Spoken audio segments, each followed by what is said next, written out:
दोस्तों नमस्कार, मैं हूं संजीत कुमार और आप देख रहे हैं बिहार टीचर पॉइंट। दोस्तों आज बात करेंगे शिक्षकों के डॉक्यूमेंट्स का वेरिफिकेशन के बारे में। बिहार में लगभग 6.5 लाख शिक्षक हैं जिनका डॉक्यूमेंट्स का वेरिफिकेशन अब एक नए सिरे से हो रहा है। जी हाँ, चाहे आप कोई भी शिक्षक हों, आप नियोजित हों या फिर आप विशिष्ट शिक्षक हों या फिर बीपीएससी के TRE1, TRE2, TRE3 के शिक्षक हों, सभी शिक्षकों का डॉक्यूमेंट वेरिफिकेशन के लिए डेट लाइन जो है वो जारी हो गया है। तो अभी मैं आज बात करने वाला हूँ बीपीएससी के माध्यम से जो शिक्षक बहाल हुए हैं उनके डॉक्यूमेंट्स का वेरिफिकेशन के बारे में। जी हाँ, उनका डॉक्यूमेंट का वेरिफिकेशन मैंने पहले भी कहा था कि नियोजित शिक्षक और बीपीएससी वाले जो शिक्षक हैं इनका डॉक्यूमेंट्स का वेरिफिकेशन होगा, समझ गए। इसके बाद बड़े पैमाने पर होगा प्रधान शिक्षकों का डॉक्यूमेंट्स का वेरिफिकेशन और विशिष्ट शिक्षकों का डॉक्यूमेंट का वेरिफिकेशन। तो अभी इस वीडियो के माध्यम से मैं ये बात करूंगा कि सिर्फ बीपीएससी TRE1, TRE2 और TRE3 के जो भी शिक्षक हैं उनका डॉक्यूमेंट्स का वेरिफिकेशन होगा।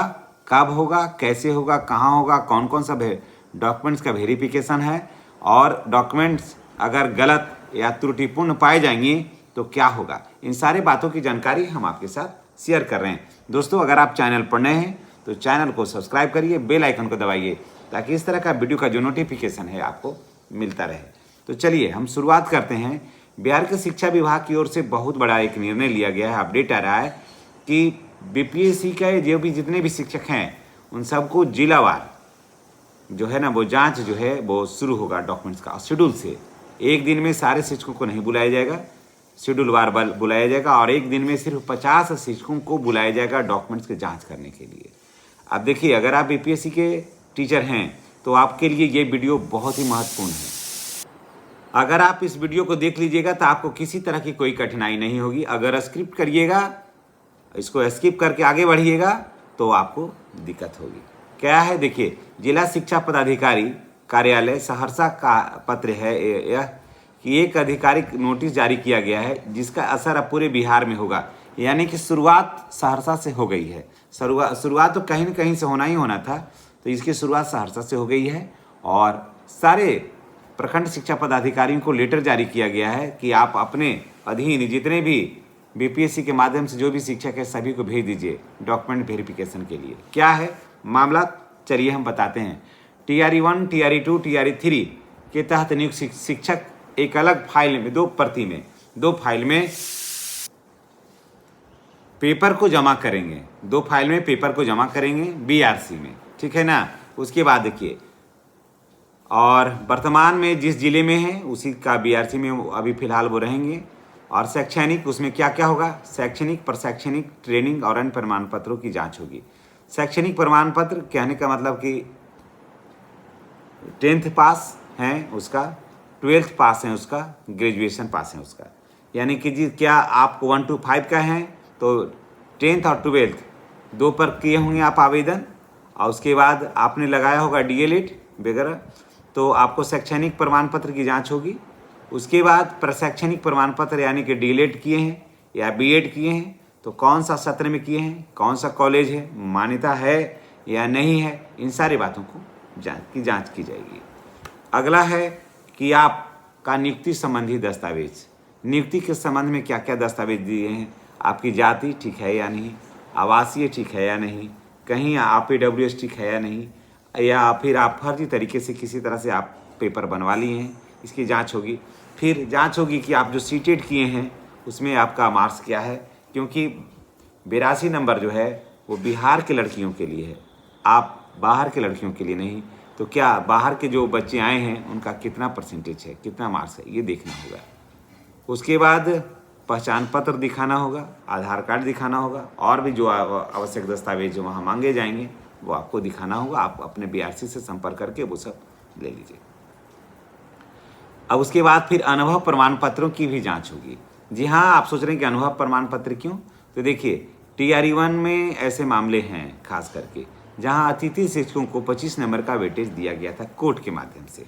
तो इसमें क्या हुआ कि ज़्यादातर शिक्षक जो थे ना, 25 नंबर जो वेटेज मिला ना, तो सभी शिक्षक TRE3 में उनका सिलेक्शन हो गया। तो उनमें ये देखा जाएगा कि वाकई वो हैं या फर्जी तरीके से 25 नंबर वेटेज ले लिया और वो चले गए। तो ये सब कागज़ों की जांच होगी, वेरिफिकेशन होगा। अब कैसे होगा? तो प्रखंडवार वेरिफिकेशन होगा। इसकी तिथि दिया जाएगा और प्रत्येक दिन 50 शिक्षकों को बुलाया जाएगा। यानी कि आपको अपने ही अपने बीआरसी में आपको जाना है। एक दिन में 50 शिक्षक जाएंगे या 30 शिक्षक जाएंगे, जैसा जांच का दायरा चलेगा वैसा जाइएगा। और उसके बाद सुबह आपको 10:30 बजे जाना है। जी हाँ, सुबह आपको 10:30 बजे जाना है और जहाँ से आपको कागज़ की जांच हो जाएगी, उसके बाद फिर आप अपना विद्यालय से हाजिरी बना करके जाना होगा। समझ गए? विद्यालय से हाजिरी बना करके जाना होगा जांच के लिए। और नियम है कि जहाँ इन होइएगा आउट वहीं होना होगा। समझ गए? जहाँ इन होइएगा आउट वहीं होना होगा। तो आपको फिर आना ही होगा विद्यालय, फिर आकर के फिर आउट होना होगा। सहरसा जिले का प्रखंडवार, जैसे उदाहरण के तौर पर मैं बता देता हूं कि जैसे सौर बाजार, कहरा, उसके बाद नौहट्टा, सोनबरसा, महिषी, सिमरी बख्तियारपुर, ये सब पतरघाट, ये सब जो प्रखंड हैं वहाँ जा के जो वहाँ के जो भी शिक्षक हैं वहाँ जा कर के डॉक्यूमेंट्स को जमा करा दीजिएगा। याद रखिएगा कि 2 फाइल में हर हाल में जमा कराना है, 1 फाइल में नहीं, 2 फाइल में आपको लेकर के वहाँ फिर जाना है और उसको जमा करा देना है। सभी प्रखंड शिक्षा पदाधिकारी को निर्देश दिया है कि वे अपने क्षेत्र के शिक्षकों को तिथि यानी कि दे दें, यानी कि किस सीआरसी के शिक्षक किस दिन आएंगे इसकी सूचना दे देना है। ऐसा नहीं है कि किसी को ही बुला लिए, नहीं।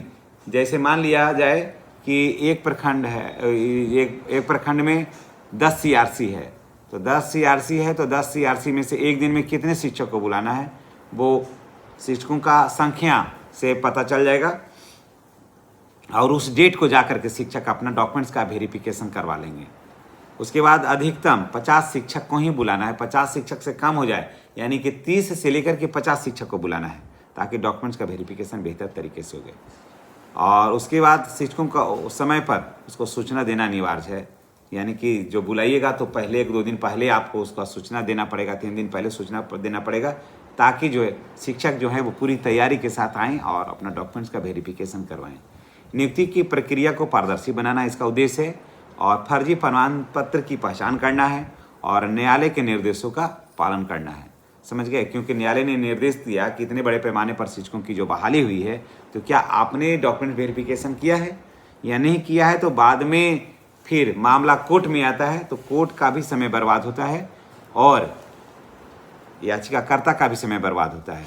तो आप को जांच लीजिए, जांच करके रिपोर्ट बताइए कि मेरे प्रखंड में या मेरे जिला में अब एक भी बीपीएससी के शिक्षक ऐसे नहीं है जिनका डॉक्यूमेंट्स का वेरिफिकेशन नहीं हुआ है, ताकि कोई याचिकाकर्ता आए कोर्ट में केस बने तो दे दिया जाए कि अमुक प्रखंड में जो है एक भी शिक्षक ऐसे नहीं है जिनका डॉक्यूमेंट्स का वेरिफिकेशन नहीं हुआ है। तो चलिए, ये जानकारी आपको कैसी लगी है? अगर आप बीपीएससी के माध्यम से शिक्षक हैं TRE 1, TRE 2, TRE 3 के, तो आप सतर्क हो जाइए, सावधान हो जाइए, क्योंकि आपका डॉक्यूमेंट्स का वेरिफिकेशन जो है वो स्टार्ट हो गया है। तो चलिए, नेक्स्ट वीडियो में हम आपसे फिर मिलते हैं। तब तक के लिए आप हमें अनुमति दीजिए। चैनल पर नए हैं तो चैनल को सब्सक्राइब करिए। शिक्षा जगत की खबर को, पल पल की खबर को, बेहतरीन खबर को जानने के लिए आप हमारे चैनल को सब्सक्राइब करिए। यहाँ हर खबर आपको मिलेगा सबसे पहले और सबसे तेज। धन्यवाद।